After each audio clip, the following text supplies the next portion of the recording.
a shift on in this matchup. Power gaming, though, not looking great, Blank. I'll be real, and that's a shame.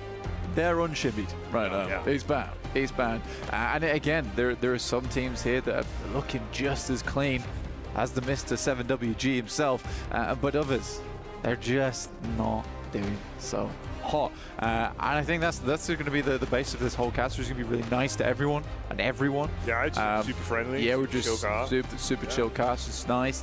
As we head in towards our third match of the day, there was a big point that we wanted to bring up, which was on that first angle that we saw there. It was a very southern playing path. Forced a lot of teams to head over towards some of the backup drops that they had. Now, I do want to see something that's a little bit more central, you know, even a vertical playing path would be pretty happy with. I want to see a clear-cut decider of where teams going to be playing, because it is not unlikely that you have a day where all of these playing paths are really awkward towards the side of the map, or not allowing you to swing far off towards the west or the eastern side because of where they're situated over 3 matches today. And not only is that difficult for us to get a read on the players and the teams and where they're dropping, but it is really tough for the teams who are going to go home tonight and put a lot of that analytical prep that you see the caliber from Neptura, for instance. No, it's true, dude. It's true. You know, I think it's one of those, Blank. We're already at this point today. We're seeing some squads that are being able to thrive with more passive gameplay, some of the heads-up reads where, again, actually a good callback, like Neptura was saying, right? Like the idea of kind of getting over the hump early, where you go in, maybe force yourself into some aggressive hot drops just to see if it gets the blood pumping. You know, obviously, I think the term is from Moneyball, Blank. It's feed the hot hand. It's one of those that makes a lot of sense in this kind of environment, because obviously, other side of the coin, you see what's happening with Power. It ain't working right now. It feels like they're cooling off. Colder than those takes about Max Man. Other side of the coin, you had DRX there that bided their time into an explosive finish. That's nice. It's going to amp you up. Sure, game 2 wasn't as great, but then what happens? Alpha 7 starts saying, let's play a bit more aggressive. Let's actually take fights. One of them was very aggressive. Extremely so. Yeah. I think that, for a lot of our teams, they're just going for things at the moment. And there's little to lose here. We've already discussed it in the case that, you know, no one's going out right now. You're either going through to the main tournament or you're heading through to that survival stage where 16 teams will be taking part. So the 24 teams will be going through. Right now is the best place to be when it comes to experimentation as we head into our match number 3 of the day. It is Erangel. We're going to have one more Erangel after this one, followed by 2 Miramars over on those Dusty Dunes, and it'll be Reflections as well as John taking you through that one. But for now, let's get right into this third match. And look at that play path. Yes! It's far more central, mate. This is what we were hoping for. Obviously, last time around threw us off a little bit with some of the hot drops we were expecting and some of the rotates we were seeing. So the secondary drops were called out. Things should be a little bit more cleanly cut here, and we'll see if there is overlap. In a weird way, again, it does actually kind of scare me if we do see Power going for the potential play that we could expect here with a hard drop. We'll see, mate. We'll see. Heading straight back down towards Milta, but Influence Rage is going a little bit further here, so Power should be able to hold on to this one. That feels bad. Yeah. The Influence Rage is not going back to Milta Power despite just demolishing you in it, so it's kind of like a pity play that you've been sent your way. I am curious to see if Pachinki is held solely by Team Falcons this time around.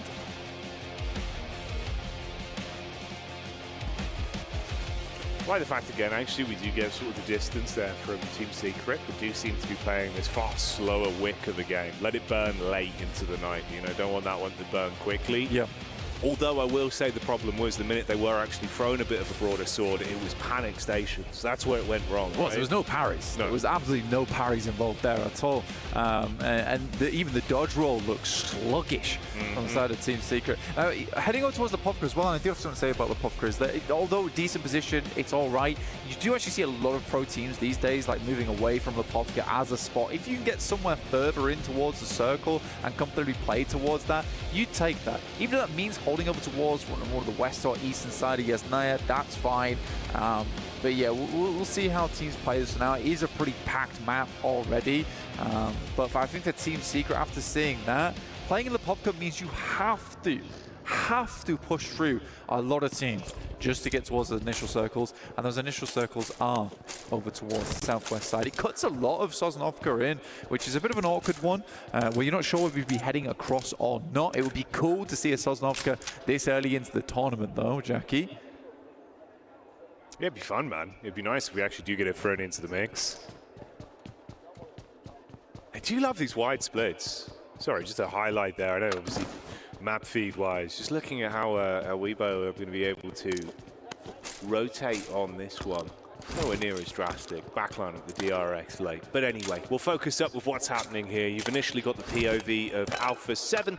Alpha 7, for those of you tuning in, of course, I'm sure you're aware, they are currently the crown holders, the kings themselves, who took the trophy last year in a rousing affair. Some incredible plays, back-to-back games where they were popping off, and really it was a bit of a nail-biter towards the end of last year. Like, you know, you're thinking sort of them and Reject, like who's going to take it, which region's going to show up.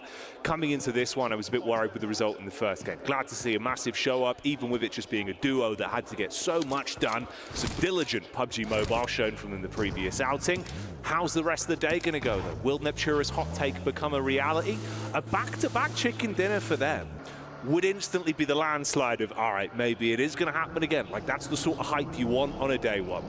I think for Alpha 7 in particular, they're a team that really, when that momentum starts getting rolling, it's hard to stop them. They're very much like an avalanche in that respect. It's hard to deal with that, and if you're not careful, you are going to get covered and buried underneath the snow. Alpha 7 is going to be bringing down upon you. So I think that for Alpha 7, getting that win there, especially where it mends that relationship between Cleo and a Rebel very early on, where that could have been difficult for them, but that makes you feel really good, you know, because instantly, instead of having what would have been a little bit of an annoyance, right, it's a bit frustrating. Now you have a bit more of that brotherly bond once again been stricken there in that map, which is cool. It's very cool to see, and I think that would help them. And I don't think Neptura is far off from the mark. I do think for Alpha 7, this game could easily be a good one. No, absolutely. Even though she was smirking while she said it, the point does really reign true and could certainly have a lot of credence. And you're right, bro, you know, not cutting the cheese with the chalk. I think absolutely it's one of those where you would have been fuming with each other had you gone down on the back of that nade with two key players as well. Right? Instead, you won it, and like you say, it's brotherly love, everyone's having a good time, the boys are back in town.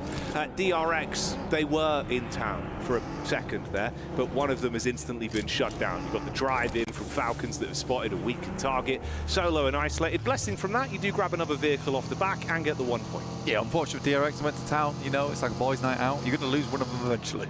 Where's he gone? You find him at home later. So I actually never came out. I was at home the whole time. Sorry, guys. Stayed in the plane. The DRX down to just 3 players there. They had a good start to the day, but if you look at that, 19 points, that's all the points they earned there on Sandpot. True.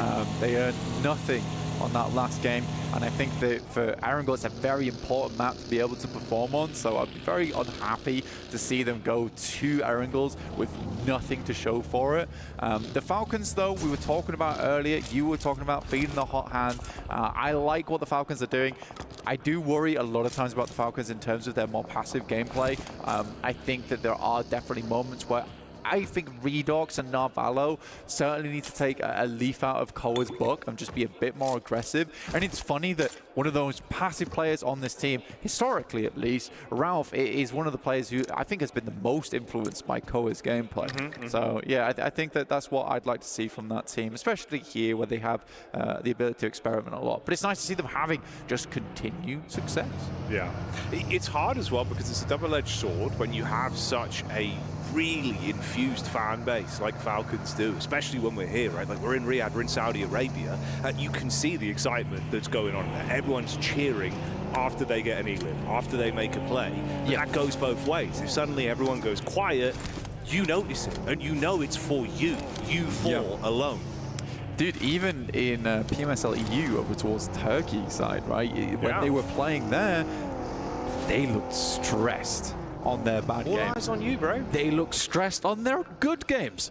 And I think that there is a lot riding them. There's a lot riding them here. I think personally, if they can at least get to the top 8 after this group stage, I think they'll feel so much more comfortable. Just going straight through to the finals there and not having to deal with it, that will be the ideal scenario.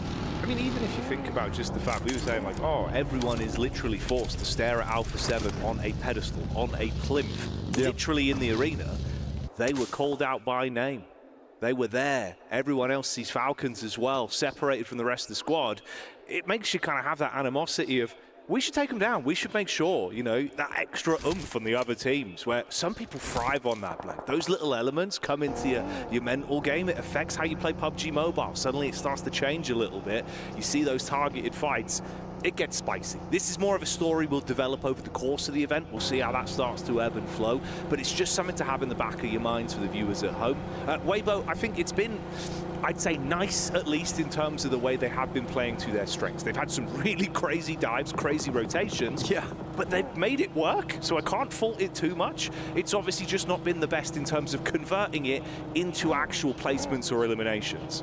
I think that there's one region that just will make those kind of plays, and it's something that I always massively adore about that region, especially that play from Sucas while he's just running up the stairs. A lot of teams just won't take the opportunity. They won't make that play. But Weibo and that region in general is one of the few regions like Americas where it's a case of, we need high ground, but it's like a 90-10 scenario where I will get eliminated for doing it. But they will take that risk because they know that if they don't do it, they may as well be throwing away the game anyway. So they'd much rather take those risks early, which I think does put those teams in a much better position. And I think it's a type of squad that could get a very, very high elimination game over the course of this group stage. We'll have to wait and see. AX currently very central. We're heading around Gatka at the moment and just south of Pachinki.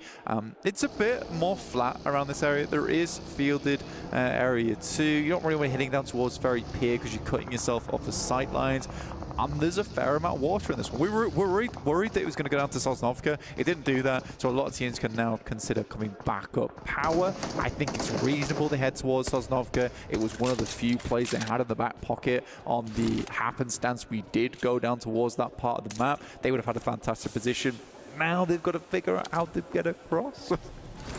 Yeah, something to potentially keep your right eye on, whilst your left eye's on this side. We can touch on Horror a little bit as well. I think, again, it's one of those where they had some unfortunate encounters, like No Fear. In terms of the timing and the setup he had, it was really good cooking with the nades. You could see, like, he had his understanding down to a T. Mechanics were nice.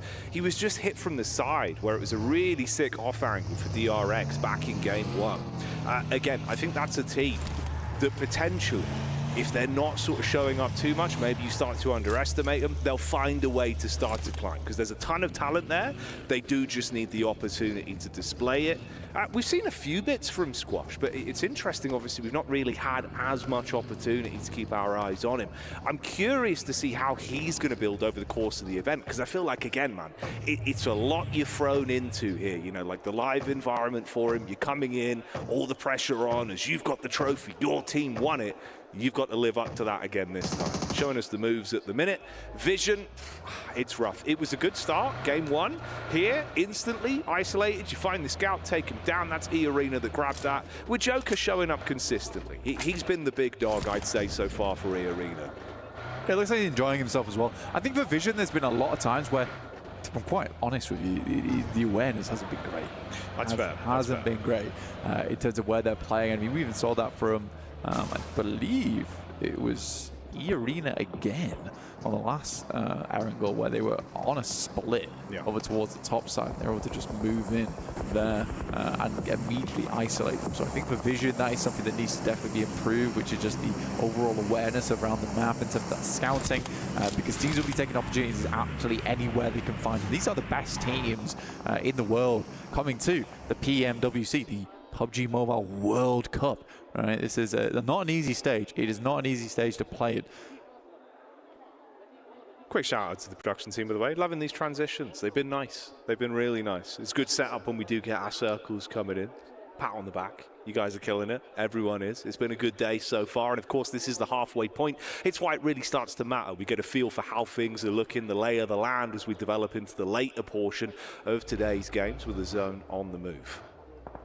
I think that's Toshpik actually going down there for Regnum Kayus, a bit split off from the rest of the team, and they were making that move out down towards the south side. Kayus split off from the rest of the team, and the rest of the team have moved down towards the south side. Going down there for Regnum Kayus, split off from the rest of the team. Actually goes down there for Regnum Kayus, split off from the rest of the team. The circumstance that we do get this fielded area, and this becomes actually one of the stronger positions because it is so open ground around it. That's risky playing in this corner, but he needs to get back across. I think he's worried about the sight line. Yeah, very, very worried about it. But there is so much area around here. Is that an arrow been sent his way? It might be. Just locking him on the door. Yeah, this is kind of naughty. I mean, you've just got them pinned, effectively. Like, obviously, smoke wall up, try and play behind, stay tucked in, but you don't have an opportunity to aggress on it. Like, the timing on the face from the angle they've got with the high ground, you should have the shot every time. Yeah. Attention is somewhat split, though. I want to know if that was Suk, because there's been a lot of talk about him actually carrying the explosive bow and arrow around a lot, just to lock players down in position. But we'll wait and see. We'll wait and see. That was pretty terrifying there for Regnum Kaya, but they can play that spot. They can certainly play that position, and it might pay dividends in the future. We'll wait and see if that investment was worth their time. Bravo 7, though, probably wouldn't be getting away from this position on that southwest side. AX are in front of them. They'll have to bash through there. Currently, Power is struggling on this bridge. The amount of times I've seen Falak on this girder, on top of the bridge, is a lot. It gives him so much vision as well. Ooh, okay. Nearly. Window of opportunity, obviously very slim. You've got to chicane on the push up. Trying to keep the help from the back line. Takes a bit of time before he gets the first shot back over, but the first knock is the most important. Quick reposition, got to try and get himself out of dodge. Takes the damage from the drop and the bullet from the side. So into a knock on the bridge, off the angle. Teammates now with more pressure on them. Split there, obviously incredibly awkward for Power with the distribution of squads they've got around them. It's DRX they've got on the other side as well. I'm just not sure what Power is thinking on this one, if I'm perfectly honest with them, where playing on this edge, it's so tough. Yeah, they're getting eliminations here and there, but slowly but surely they are going down. Again, they could have played in from where Team Secret's on, where the circle was, where it encompassed very P. You know there's going to be teams playing over towards Primors. There's going to be teams heading over towards Yellows. This is a situation where there's going to be many, many teams looking to lock you out over towards Lighthouse coming across that bridge. It's just an unreasonable decision, in my opinion. We're just not sure what played it slow on the eastern side. The only other thing I can think of, I mentioned it earlier, is just hoping, gambling where they could have played it slow. Power का game खराब जा रहा है last में बचा है INF versus YG हो रहा है I mentioned it earlier, is just that they were hoping, gambling for Sosnov to finish, and they would have been अरे नहीं ब्रो जोन अपना जोन है अपना जोन है अपना जोन है अपना जोन है अपना जोन है मिलिट्री ब्रिज पे पेट्रोल पंप सेंटर है भाई अपना जोन है अपना जोन है अपना जोन है अपना जोन है अपना जोन है अपना जोन है भाई मिलिट्री पेट्रोल पंप सेंटर में पब्लिक दिखाया था मैं देखा नहीं यूपी दा आईसीएल वाला सर करे पेट्रोल पंप है रे सेंटर सुप नॉक हो गया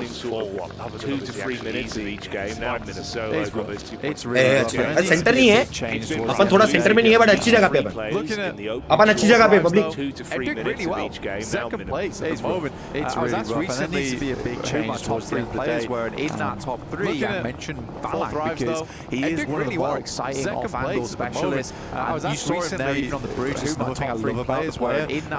Falcon versus YG. When he's in that solo position, more exciting. INF third party कर रही दूर से मार रहे हैं लोग रॉन्ग में मार रहे हैं वाले टीम सीक्रेट भी आ गई ओरा वर्सेस सुप की टीम चल रही है भयंकर वाला स्लैम हो गया बाबू स्लैम हो गया बाबू नहीं जा रहे हैं कहाँ जाएगा जोन में हेस्टा के लेना पड़ेगा जा रहे टीम कर दे दूर था दूर जाएगा कहाँ ये? मेरे को लग रहा है फटी में जाके अपने बंदों पे स्लैम करेगा। ये फटी में अपने बंदों पे स्लैम करने वाला है। नहीं, शैक लिया। जैसे इसको पता, ओ जैसे दिखा एक बंदा है शैक पे, ले सेंटर में आ गए, ये ले भाई भाई भाई भाई भाई भाई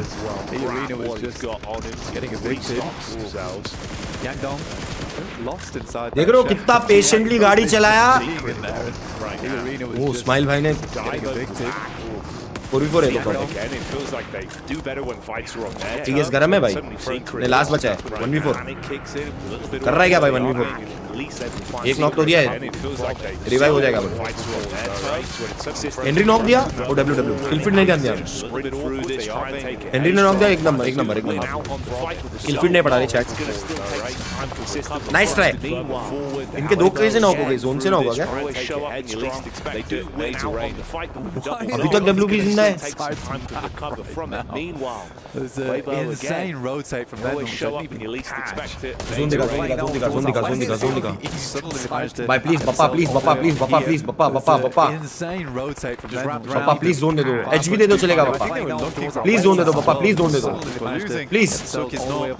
Ideal. Perfect, they have the IND rich. A7 से फाइट है, राइट साइड में A7 है, A7 से फाइट है, लॉन्ग रेंज फाइट है unless A7 plans to push on them. अच्छी जगह है, अच्छा एज है, बैक क्लियर है, निकल जाना चाहिए भाई, बेसिक पॉइंट निकल जाना चाहिए।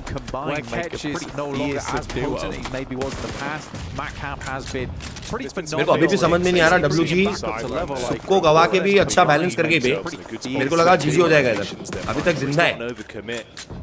There's been some fierce kicks as well that we're seeing from the sideline, delivering. Hora still being able to keep themselves in good spots. बहुत कम टीम फोरमैन जिंदा है, Really being in focal points of fights that have a lot. बहुत कम team foreman जिंदा है, notice करना तुम। Feels like it really gives them the oomph there. They're always on there. It's interesting how much you've actually seen them really being in focal. ये fight अगर WG निकाल दी FF के against है, zone है पे, order पे zone है, order शैक के अंदर बैठा है, वहां से कवर देगा इनको रिच पे फाइट करने के लिए, अच्छा जोन है। बट ये 4v3 है फाइट, 4v3 फाइट है।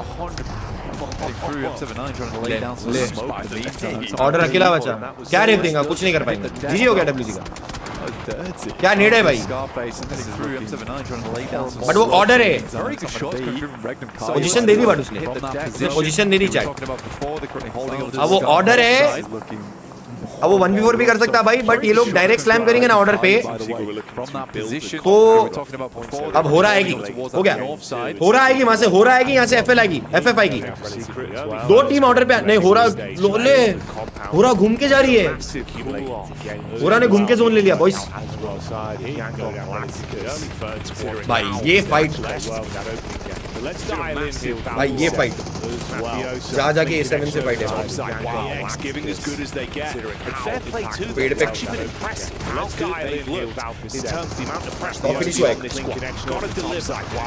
सामने भी दोनों आ गए, एक नॉक फिनिश है सामने, एक लो है यार। चल चल चल चल रिपोर्ट चल, come on nice 1v1 1v2 है। पीछे से 40 मार, रख दे 40 आ गई, तू रख दे उनकी 40 गाड़ मार दी, तू रख दे लवली व्हाट भाई, स्मोक करते पीछे से पड़ेगी, जल्दी स्मोक कर दियो भाई। 40 लव यू। अब यार 40 चलेगी अपने बंदों पे यार, बट अपने बंदे हील हो जाए तब तक। 40 को नहीं मालूम चले तो नहीं जा रहे क्या, पलक ने 4 मारे भाई यार। अभी कैसे है ना, 3 है अपने, जिंदा हो गए, रिवाइव भी हो गया, 3 है अपने, एक का लॉस हुआ, इट्स फाइन, 2 किल लिए। ये देख क्या हो रहा है यहाँ पे, क्या हो रहा है यहाँ पे, क्या हो रहा है देख, शैक के अंदर का मसला।